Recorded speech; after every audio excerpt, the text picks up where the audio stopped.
hingga nantinya akan melakukan pelepasan start kepada para peserta perahu Mangkurebe di saat ini.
Kebetulan tugas di sini jadi saya dapat live di finish.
Kenapa jalan mereka? Jalan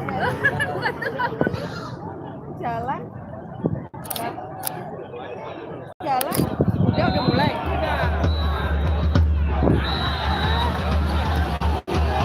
Iya, dan sepertinya peserta sudah dilepas dan saat ini kita tengah menyaksikan 4 peserta perahu Mangkurebe tengah mengayuh perahunya.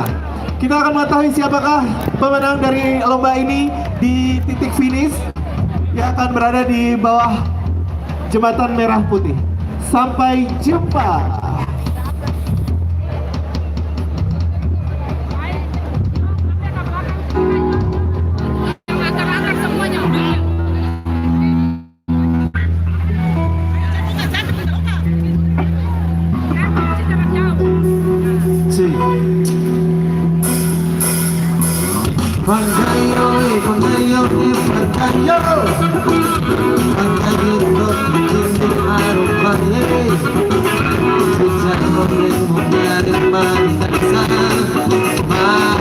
Empat kakak empat.